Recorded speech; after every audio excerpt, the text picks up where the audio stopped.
And so Daniela Hansen studied history, film studies, and social and economic history at University of Zurich. And as of December 2016, she is the project manager of Fix the Leaky Pipeline Programme, which is a career building program for female scientists in the ETH Domain. And the aim of this Fix the Leaky Pipeline Programme, which we'll see, is to support women in career building, increase the number of women embracing an academic career, and provide opportunities for alternative careers outside of academia.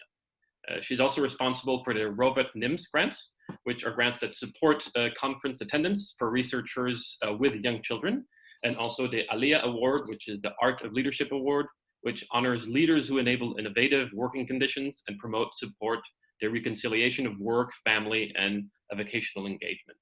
So, and the title of this talk is Fix the Leaky Pipeline Programme, a career building program in the ETH Domain. Okay, thank you very much for this nice introduction, and thank you very much for inviting me to this workshop.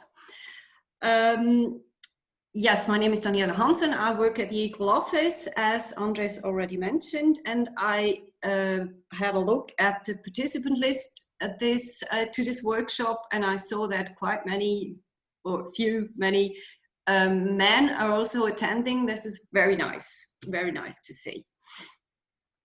So a short overview of what I'm going to talk about. I will first talk about what the Fix the Leaky Pipeline is. I will talk about the offerings and continue with why programs for female scientists are still necessary. In fact, it's not a question. I put a question mark, but it's still necessary. Then I will briefly mention some feedbacks of former participants. I will talk about an external evaluation that was done last year, an evaluation of the program. And I will briefly talk about the accessibility for female doctoral students and postdocs to the program. So the Fix the Leaky Pipeline Programme was established in 2007 by the Working Group for Equal Opportunities in the ETH Domain. And in this working group are all the representative, the diversity representative, the gender delegates of all the 6 ETH Domain institutions. The program is also financed by these institutions: ETH Zürich, EPFL, Lausanne, PSI, Eawag, Empa, WSL, and the ETH board also funds the program. It's a program, the target group of the program are the female PhD students and postdocs and other young scientists. The aim is that the participants can reflect on their professional situation and develop a strategy for finding their career path, and the networking, the professional and also the personal networking is very important because it's a career building program in the ETH domain, so participants come from the different ETH institutions, and then the participants can extend their network. And the goal is, of course, we would like to achieve gender equality in science, which we haven't. We have seen that before. And the program, as Andre said before, we also would like to provide opportunities and show and discuss alternative career tracks outside the academic system in industry, public sector, and third space. Because as we all know, there are not enough positions in academia. So I think this aspect is very important. Now to the offerings. First, I have to say that the participation in the program in parts is possible, and I think this is a very, very positive effect of the program. Then participants can choose whatever they need. We usually start with a networking event. It's an annual program, and we start with the networking event, which usually takes place mid of March. There we present the program. The coaches and trainers also present themselves. And in the afternoon, there's a panel discussion with role models taking place. This is very popular, this panel discussion. The role models are female professors or group leaders from within the ETH domain. And I must admit, it's always a very, very open atmosphere. The role models really talk about their personal experiences, and they talk about how they reconcile family and career, mobility, and the participants really there to ask the right questions. Then we have this offering of the coaching groups. We are now very happy that for a next round, which will start in 2021 until 24, we could increase the offerings of the program, and we are happy that we can now offer, as from next year, 6 coaching groups with 8 participants. 2 coaching groups take place at EPFL and 4 at ETH Zürich. These coaching groups, they met 5 times for half a day. These 8 participants, and the coaching group is led by a professional coach, and the coaches also have the possibility of an individual coaching session with the coach. We also offer courses on specific topics, on specific career relevant topics. Up to 12 participants can take place, can participate. And the topics are career planning, self-marketing, leadership, interviewing, networking, role expectations, power games, gender bias. And just to give you an idea of one of the courses, one of the courses that is the most popular is the effective interviewing course.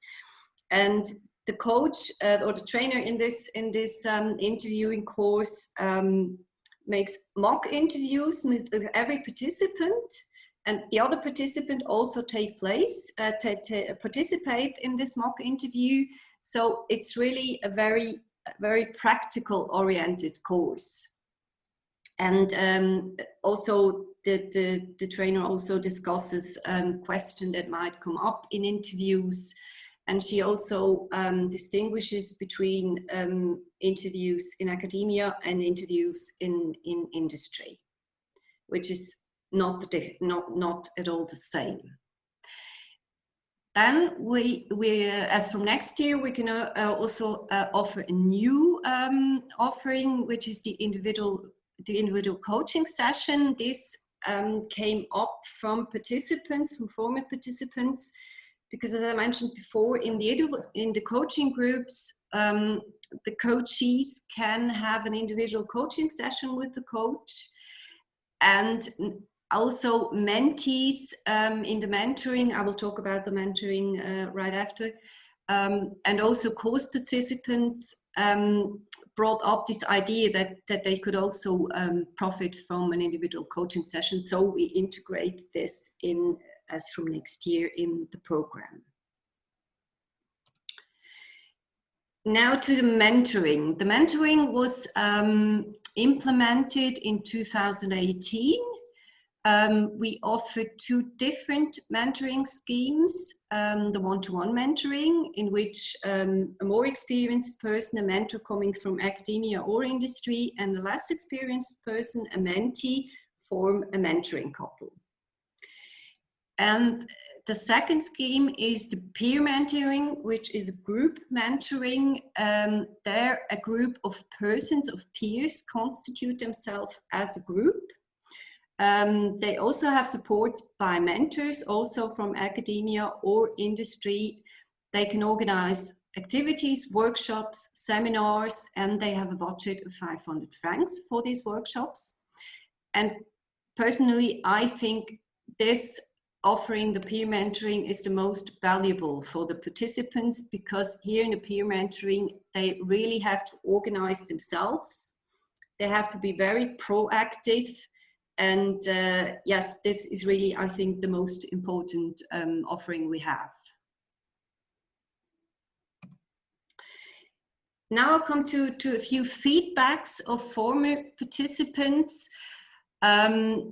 After every offering, they have to fill in an online feedback form, and I also discuss with some of them. And it's really very they really value the program very much.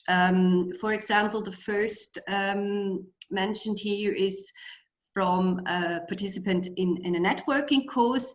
She said that she feels more comfortable with approaching a senior person in the scientific community, for example, at a conference. The second one is from a mentee in the one-to-one mentoring. She said that it was so valuable and beneficial for her that she could discuss honestly challenges with her mentor. Her mentor was very encouraging, and she really valued this opportunity very much. Peers in the peer mentoring said that it was a great benefit for them, and they valued very much the trustful atmosphere in the group. I think this is a very important factor also in the one-to-one mentoring. But in the peer mentoring, you really need a group of people, of female scientists that are that you can trust and that you can open. I think this is very important. And on the whole, feedbacks are about that they gain self-confidence, that the networking was very important, that the participation in an offering helped them in the decision-making process, and the practical exercises, as the mock interviews, as I said before, were very important. The last sentence, "I am not alone," this is a sentence that we receive very often in the feedbacks. And this is always very touching to see a participant realizing that she is not the only woman facing the challenges that she has. For example, many women are the only woman in a research group, and then you can feel very, very alone. And then they realize, okay, in this coaching group or in this course, okay, other women face the same challenges. And this is very touching then to receive this feedback. Then I'll come to this question, why programs for female scientists are still necessary. Because you could also think, okay, the program runs now for 14 years. We had more than 1,800 registrations. In head counts, this is more than 1,200 participants. So why should we continue with the program? And the first reason that pops up is, of course, that there is still this leaky pipeline. As we have seen before in the other talks, the leaky pipeline is still here. And therefore many researchers, many female researchers give up the academic career. I have put here the leaky pipeline of ETH Zürich in 2019. Which, yes, we have seen many leaky pipelines before. I will just briefly go through it. Here on the bottom you have the levels from bachelor to full professor, assistant professor, senior scientists. And here in blue are the female students and professors. So we don't start at 50-50%, at about 36% of the bachelor students are female students. Master is even a bit lower, PhDs a bit higher, and then it goes down. And at the full professor level, we are at 14%. Assistant professors, the number is a bit higher. This is because in the last 2 years, ETH made quite an effort in appointments of female assistant professors, and in 2019, half of the new assistant professors appointed were female assistant professors. So this is increasing. but still also for the senior scientists, we are very low, under 20%. So the leaky pipeline is still there. And why continue? Another reason is that we have very long waiting lists for the courses and the coaching groups.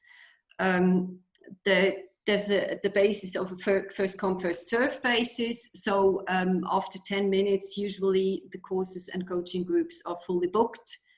And then within 3 hours, we have 100 registrations, and then we close the registrations. Of the registration, of course, it's, yes, we cannot take more.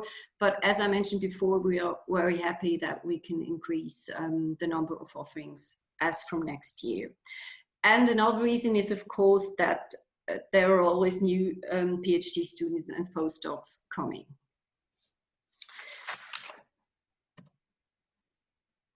Why? The question, why do female scientists give up? This was also mentioned before, the insecurity of the scientific career, mobility requirements, and the difficulties in reconciling career and family, the lack of female role models in this male-dominated environment. And I also would like to point out this, what does this mean for society? Because it's not just, this leaky pipeline just doesn't have an effect on academia, it had also an effect on society. We are losing talent. This was also mentioned before. We're losing talent and we're losing well-trained women. Now I'll come to the external evaluation, which was done last year by a private evaluation company. Also, this feedback was very positive. I'm very happy about this.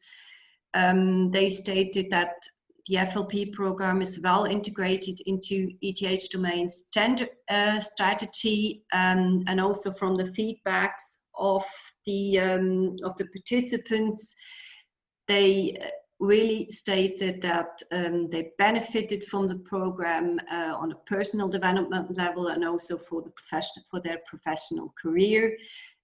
And the focus on PhD students and postdocs makes sense because there the leaky pipeline starts there, the women drop out of the academia.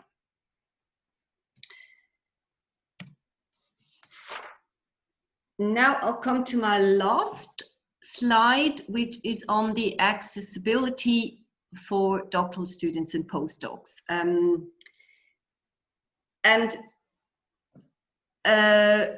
Yes, on the whole, only 7% of all female doctoral students and postdocs can take part in the program, which is not much, and but at least it's something. And as I said, we can increase the offerings, which will make the accessibility a bit higher. Here I have put a diagram of the percentages of the share of female PhD students and postdocs from the different departments. I won't go into detail, just to give you an idea. Here is Erdwissenschaften, the Earth Science department, which is on the perfect average, about more 6 to 7% of the participants come from Earth Science. We have much lower number from the Department of Materials. We have very high numbers, or quite high numbers, 15% in the mathematics department. But there is no obvious pattern that in the departments with very low representation of female scientists, there are more female scientists attend the program. There is really no pattern. And the last graph I would like to show you is leaky pipeline in the Earth Science department in 2019.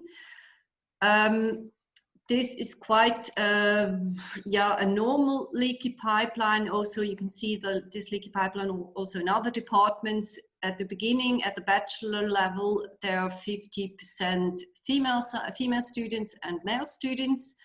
Then it drops a bit down in the master. It goes up again on PhD level, and then it goes down. Here is, it goes higher up. That's, as I have mentioned before, this is due to the effort of ETH to hire more female assistant professors. But then for the full professors, we are again on 17.5%. So leaky pipeline is still there. Yes, thank you very much for your attention. And yes, I'll be happy to answer some questions afterwards in the panel discussion. Maybe some of you, some PhD students and postdocs are interested in the program.